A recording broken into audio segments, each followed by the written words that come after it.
That's 3 straight years Houston has finished as the second best team on KenPom. March success, not fully getting back to that Final Four, and its injuries once again, losing Jamal Shed and plenty of other guys before that this season. But good thing is everybody's back except for Shed, who's obviously super important, and Damian Dunn, but a lot to like about this Houston team, who should once again be as a 1 or 2 seed come March. So Christian here with Jayme Hollingsworth, who writes for HoustonForGoCooks.com. Thank you for joining us, Jayme. Yeah, thank you for having me. Yeah. Tell me how you see the pieces fitting this year, how healthy everybody is, and just a general outlook on how good this Houston team can be once again. So it sounds like we are back fully healthy. We had 4 surgeries over the summer. Jayme Roberts got his knee fixed. LJ Cryer had a broken foot that he had to get repaired.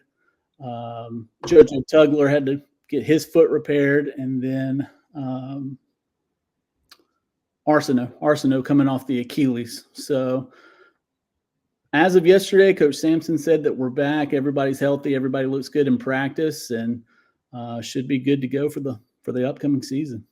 What was crazy to me was how I know you got blown out by Iowa State in that Big 12 tournament game, but towards the end of the season, down guys, just another guy just kept going down, and it didn't matter. They were still crushing people. Obviously, the injuries did eventually catch up to them, and even with a healthy Shed, it was going to be tough for Houston to give their best effort if they were to get to a Final Four matchup against Purdue or UConn. In my opinion, I just thought, he needs that depth in the front court, right? But good thing is this year sounds like successful surgeries and everybody's back. And man, we know the defense is just guaranteed, right? With Juwan Roberts, Francis, Tugler, who I was a big fan of Tugler. And then you got redshirt freshman Jacob McFarland, who should be entering the fold.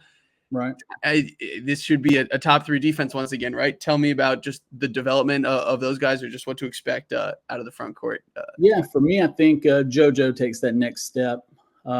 He was really coming along last year.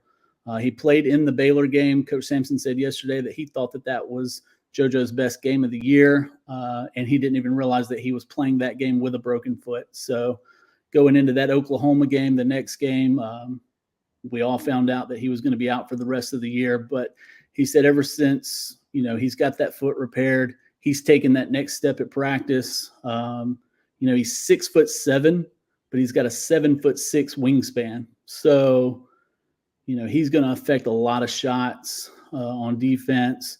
Him and Javier, they should be able to anchor down the post for sure.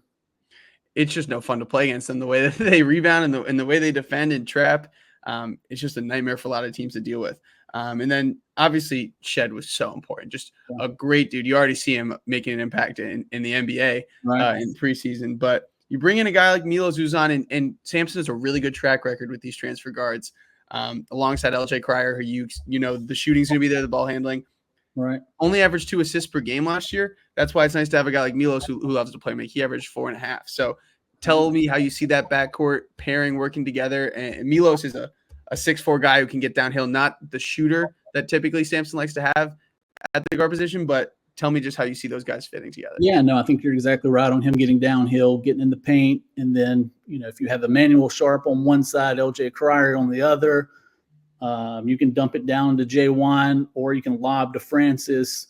You've got 5 pieces on the court that can all make plays now. So I think the scoring will be balanced. You're going to get most of them from LJ and from Emmanuel, but now you have Terrence Arsenault coming back off the bench. Great mid-range guy, can get to the basket, can also shoot the 3. So I think that this team, it's going to be spread around. Everybody can do a little bit of something, and I think having Milos being able to get to the rim and make plays, that'll be huge. Especially having a guy that's 6'4" now versus a 6'1" probably. So right. So Emmanuel Sharp, just an absolutely knockdown shooter. Loved seeing his progression last year. Arsenal only shot 29% from deep. Do you think he's a guy that can, now that he's healthy, take a step forward as a scorer and as a guy who can space the floor when he comes in, hits a three wing? Absolutely. I think that, he's the ideal 3-and-D guy. He's also lengthy. He's got a huge wingspan. I think that he's really been working a lot on his 3-point shot. He's deadly for mid-range. He showed that he can do it 2 years ago against Oregon at Oregon. He knocked down several threes, but yeah, I think he takes that next step as well. Another thing about just the depth, like we know who the top eight or so guys are on this team, but in that crazy A&M game in the tournament, guys like Malik Wilson, Cedric Lath, and Ramon Walker, all, it's a testament to Sampson, but like those guys came in and played really hard and made some key plays. Do you expect a leap from any of them, or who do you think could make the biggest impact of those guys? You wanted to have all your guys last year, but getting Big Ced in the game, getting him some minutes was huge. I mean, the kid played maybe 2 minutes a game, and then the next thing you know, he's guarding Hunter Dickinson, in the last home game of the season. So, yeah, I think really all of those guys. Malik will be the main backup point guard now. And then, yeah, Big Ced, he and Ramon are glue guys. So they're going to do whatever it takes to affect winning, as Coach says. And, I look for both of them to be big pieces down the stretch this year. And then I feel like with Houston, because they've just set this such a standard of excellence lately, I don't know if people are just like a little bored of them. I just feel like people aren't really talking about them as the probably number one team in the country right now. And the fact that you only need to bring in one transfer, like the way Sampson's built this program, like we know the defense is going to be elite. Let me just ask you this. Other than health, what is any type of potential concern or roadblock that will get this team from, separating and being the best team in the Big 12 this year? Yeah, with last year, it was obviously the health first, but then they would go through some scoring droughts. But I think just another year in the system for LJ being healthy this year, he can take his scoring to another level. Emmanuel did last year. So scoring droughts were a problem last year at times, but the defense was so good that, you really couldn't tell. We went through a huge scoring drought against Central Florida last year at home, but we held them to 15% shooting. So when you can do that, it kind of hides those things, and I don't see them falling off, whatsoever defensively this year. There was a post-game interview, I think it was on ESPN. It might have been after a Big Monday game, and Kelvin Sampson was asked about something, and he was just like, there are no easy games. Like any road win is a great win, right? Because that's just the way the Big 12 is. And I agree with you about the scoring droughts thing. The defense is going to travel, but there were times last year where in a half-court game or if the other team was scoring the basketball on their home floor and Houston couldn't rely on their defense to carry them to the win. And there were, I guess, times where it was just a little too reliant on Shed to play make. Sure. And I'm wondering if you think that, how will that change this year? Like whether it's the development of just more of an offensive post presence from Roberts or Francis, or whether it's just Cryer and Uzan being that good. But Sampson, with all these teams, whether it was Grimes or Corey Davis or Sasser or Ladiki, there were so many different guards, and it's been a similar theme of, yes, you have guys who can play make, but it's about the energy bigs and their defensively, and then offensively, it's like you've got a couple star guards who are going to shoot threes from like the same location a lot. It's that wing spot that Sharp's always at, but it's like hit the threes, and the guards sometimes need to just create. It's like sometimes he doesn't want to run the prettiest offense. That's not what he's trying to do. If you understand what I'm saying. So like, do you think how could that be addressed of that situation where it's not just Cryer Uzan being the Shed of, we need someone to bail us out time and time again down the stretch of these games? Right. I think a lot of times last year they got too low in the shot clock. So I think early offense will be maybe something that they focus on, in the off season, getting Uzan in the paint. That'll be huge. But you mentioned all those guards that we've had in the past, the Marcus Sassers, guys like that. I would be on the lookout for Mercy Miller, possibly not this year, but over the next couple of years. I think that he's just one of those guys that's a bucket. He can do it from all three levels. So that would be another guy that I would keep an eye on over the next couple of years. Any of the other freshmen, and I mentioned McFarland at the top, but any of these guys that haven't played, McFarland, Jefferson, Miller, McCarty, do you expect more developmental guys, or do you think any of them could make a significant impact this year? I've heard that Jefferson is the ultimate competitor. which is usually a good thing if you're in a Kelvin Sampson program. So he can be one of those glue guys that comes off the bench, gives you high energy. McFarland, probably the tallest player that we've had since I've been a Cougs fan. He's 6'11", but he came in around 180 pounds. So they said that he's actually put on 40 to 50 pounds since he got on campus. So that's a testament to Alan Bishop, our strength and conditioning coach. He turns those guys from boys to men, and you can see it throughout the program.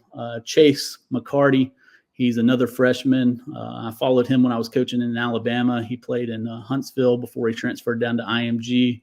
He's another just Kelvin Sampson guy. He's going to play 110% every time he's on the court. And then, like I said, Mercy's just going to be one of those special offensive players. I think he had over 60 points in a game last year. Wow. So, I mean, I've always liked Houston. I've rooted for them as a program the last several years under Sampson. I just love the way they play, and the guard play has been so fun as well. So I'm trying to be like critical of the tiny little weaknesses because I think that's just the most interesting thing to talk about. So, I mean, when you look at defensively, 11th best in 3-point percentage defense, 3rd in 2-point percentage defense, 2nd in block percentage, 3rd in steal percentage. I even joke that the opposing teams were horrible shooting free throws against them, and I chalk that up to it's a tiny bit of luck, but maybe people were just exhausted from playing Houston. The couple of weaknesses there were where Houston was not a good free throw shooting routine. They shot 69% from the free throw line. In defensive rebounding, they weren't great. Can you talk about if those are areas of concern or how those have been addressed? So defensive rebounding, listen, free throws, he just says it's one of those things. You just got to be mentally right when you go to the free throw line. But with the defensive rebounding last year, we had led the country 2-3 years in a row in defensive rebounding. But last year, we actually averaged more steals per game. So, Sampson was saying you can't defensive rebound when you're stealing the ball. So I think that was one of the major things. We don't have 7-footers. He's not recruiting 7-footers. He's not interested, but he has those 6'7", 6'8" guys with major long wingspans that can go up and get it on both ends. So I think that that's something they'll focus a little bit more on this year is the defensive rebounding, but it wasn't a huge concern last year when they were turning the other team over so much. Right, and that's a really good point. It also reminds me of how badly all season long I wanted to see Houston play Purdue because I think just the way that a fully healthy Houston, right, with those bigs harassing Edey and the way Houston could have rotated out of them, I think Houston could have totally ran Purdue off the floor. Honestly, a fully healthy Houston, I think would have been a really interesting matchup. Yeah, I was looking forward to it. But on the note of obviously the hyper aggressive defense, the ball screen trapping, right? That's what he wants to do. It doesn't matter what bigs are in the game because they all play the same role because they are athletic and they're long. Something that I did find interesting, though, is an interesting angle that I took kind of looking at some of the times where Houston lost was Kansas, Iowa State, BYU. They didn't lose to, but it was a close game.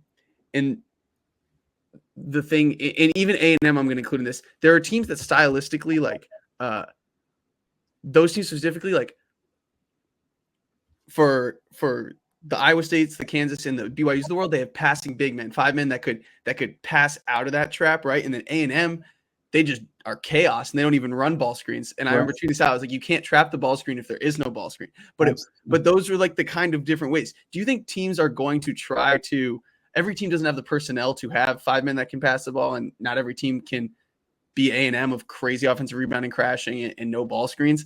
But do you get what I'm saying? Do you think in certain matchups that Kelvin would be ever flexible to playing a different way depending on the team, or is he just going to hammer his style and just trust the rotation and always try to win his way? I think he's going to do it his way. I've often wondered to beat that defense, you got to pass it as soon as you get it. If you let them catch up to you, you let them get in that blitz, it's over because of their length. So, I saw an article last year that ESPN did where they interviewed other Big 12 coaches, and they said it really takes playing them more than once to figure it out. But I thought you're right. Iowa State, they had it figured out the first time we played them at their place. It was just they did a great job of moving the ball and knocking down open shots. But yeah, if you hold the ball for any time, then they're probably going to get a deflection leading to a steal. Right. And that's what I love about watching them play. It's like, you know what you have to do to beat them. You just have to be flawless. And in Houston, and like whether it's the defensive rebounding or just if you are able to do the boom, boom, perfect, you skip past the weak side and it's a three, Houston's kind of like, all right, tip of the cap. Like you beat it. But they're betting on themselves that most of the time that they're going to win that battle. And obviously the numbers back that up. Obviously the year in, year out success backs that up. So, cool. I think this was an interesting conversation. I tried to be a little hard on Houston just because I am such a huge fan of the program and they are so good and you can pencil them into a 1 or 2 seed this year. But just trying to dig into a bit more layers. Any interesting nuggets, anything you've heard from a press conference or anything you've seen in a practice this season that you'd like to share? No, I just think, their success is a credit to coach, but it's also his staff. His staff has been with him, Hollis Price, Kellen Sampson, Quantus White, and even Lauren Sampson, his daughter, really runs the show. But, having your core coaching staff together for 10, 11 years, the players know what to expect. They're going to get it every day from every one of those guys. And so I think that's a big thing for Houston is they're not losing coaches. Now, those guys all have opportunities to go other places and be head coaches, but they're pretty focused on trying to coach a national championship. And so kudos to them for sticking with it and taking us to another level. Do you think if Houston does cut down the nets that Kellen is getting a head coaching job soon? Kellen is the coach in waiting at U of H. So I think he's trying to wait that out. But coach doesn't seem to want to go anywhere, and thankful for that as well. But yeah, I think his plan is to stay there. I could see, Quantus or Hollis maybe going somewhere, and Casey Beard. I think he had some offers this past offseason. So yeah, if they cut down the nets, you could probably see a couple of them going somewhere. Back to Milos. Is it Milos also? Yeah, so that's been a debate going on, but I listened to Coach yesterday. He was doing his Auburn press conference to promote that game, and I heard him say Milos Uzan, so that's what I got from now on. I was saying Milos Uzan, but no, that's what we had been saying, and Coach says he's going to say it however their mom says it. So his mom calls him Milos, so we'll call him Milos. Okay, so my question on him is, I mentioned his low 3-point percentage. His shot looked fine to me. Do you expect that number to jump? And then part 2 is just Houston's obviously a super desirable program to be a part of, just the winning culture. So, they only brought in one transfer. There were plenty of guards out there. Was he the priority target? I know Oklahoma played well against Houston, but was he the priority target? Because there were plenty of guards, and was he like zeroed in on Houston? Can you tell us how that came about? Yeah, it seems like he was who they wanted as soon as he got in the portal. Now I know he was flirting with Washington a little bit, but yeah, when he got the offer, Coach always says that, the players pick Houston, but Houston picks their players, and he's very, very picky on who he offers. He'll pull an offer if he doesn't feel like it's the right fit, but he felt like that could be the guy to take Shed's place and, get us to the next level this year. And then on the 3-point shot, do you expect him to be taking him a lot? Yeah, I think so. I think, being surrounded by more talent, sometimes that helps guys when they're not, having to force things as much. I think Oklahoma they were a good team last year, but I think he'll have a little bit off his plate on offense now and be able to get some more open shots when teams are having to focus on the Sharps and the Criers of the world. Cool. Well, I think that's all I got. Thank you so much for hopping on, Jayme. It's obviously, really cool to watch this Houston program and how it's developed. Other than UConn right now, got to be the second strongest program in the country, and it's also rare to have this much player retention and keeping guys. They'll bring in a transfer too, but other than like Marquette is one that comes to mind too. It's just rare to see programs run like this. So it's really cool to see Sampson doing it his way, and it's been quite successful. Would love to see them stay healthy and make a real run at the title this year. No doubt.